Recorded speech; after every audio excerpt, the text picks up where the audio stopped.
단 하나를 위한 그녀들의 투쟁. 민주주의의 꽃은 선거라고 한다. 개개인의 정치적 소견을 종이 한 장으로 표현하여 거대한 정치의 흐름을 만들어내는 선거. 21세기 대한민국에서 선거란 원하든 원치 않든 누구에게나 주어진 당연한 권리이자 의무이다. 하지만 너무나 당연하다고 생각하기에 가끔은 가볍게 여겨지기도 한다. 보통, 평등, 비밀, 직접 선거의 사원칙은 민주주의 국가에서는 너무나 당연한 것으로 받아들이지만 이러한 선거의 사원칙을 보장하는 참정권의 역사는 채 150여 년이 되지 않는다. 평등한 참정권을 얻기 위해 인류는 지난 세기 동안 무수한 피와 투쟁의 역사를 치러냈다. 그 중에서 여성이 정치에 참여할 수 있는 기회를 얻기 위한 투쟁은 그 어떤 참정권, 투쟁보다 길고 지루했으며 과격했다. 과격할 수밖에 없었던 여성들의 시위. 1912년 3월 영국 런던의 중심가 피카딜리 거리를 비롯한 주요한 거리에 위치한 건물의 유리창은 모조리 박살이 났다. 국회의사당 앞에서 시위를 벌이던 200여 명의 여성들이 거리로 쏟아져 나와 벌인 일이었다. 이 여성들은 모두 여성사회정치동맹에 소속된 사람들이었다.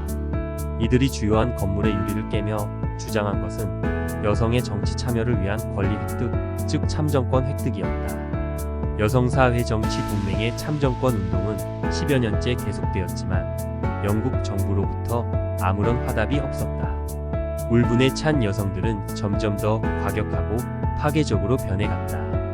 그들은 자신들의 운동을 사회에 알리고 여성에게 참정권을 주지 않는 입법부에 경고를 보내기 위해 폭력운동을 택했고 공공시설을 파괴하기 시작했다. 그들의 목표는 영국과 영국의 남자들의 모든 삶을 불안하고 위험하게 만들어 참정권에 대한 여성들의 요구가 얼마나 간절한지 알리는 데 있었다. 여자에게 참정권을 줄 수 없었던 남자들.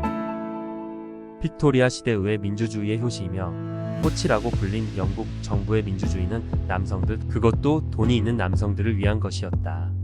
초기 참정권은 일정한 금액 이상의 세금을 낼 수 있는 자산가 남성들에게만 주어지는 것이었다. 이후 영국 정부는 보수당과 자유당이 엎치락뒤치락하면서 몇 차례 법 개정을 통해 참정권을 확대해갔지만 그때마다 언제나 여성에게 참정권을 주자는 주장은 무시되곤 했다. 진보적인 지식인들이 여성의 참정권을 꾸준히 의회에 상정하였지만 매번 부결되었다. 참지 못한 여성들은 이제 합법적인 방법으로는 아무것도 이루어낼 수 없다고 생각했다. 영국 정부의 합법이란 것은 여성의 시민으로서의 권리를 박탈하는 것이었기 때문이었다. 마침내 획득한 여성 참정권. 1918년 제1차 세계대전이 끝나고 영국 정부는 인민대표법을 성립시켜 마침내 여성들의 정치 참여를 허용하였다. 이 참정권의 획득은 전쟁 기간 동안 노동력을 제공한 여성들의 공과 무시할 수 없게 성장한 여성들의 힘을 바탕으로 한 것이었다. 그러나 이것은 30세 이상의 여성에게만 주어진 불완전선거권이었다. 전쟁 기간 동안 남성들이 많이 사망하여 여성에게 남성과 똑같은 참정권을 부여할 경우 여성에 비해 남성들의 수가 적어 정치적으로 불리해진다는 것이 이유였다. 그로부터 10년 후인 1928년 인민대표법은 남녀 동일하게 21세기부터 선거권을 갖도록 개정되었다. 마침내 영국 여성들은 남성들과 똑같은 완전 평등 참정권을 획득하게 된 것이다. 좋아요, 구독, 댓글을 부탁드립니다. 감사합니다.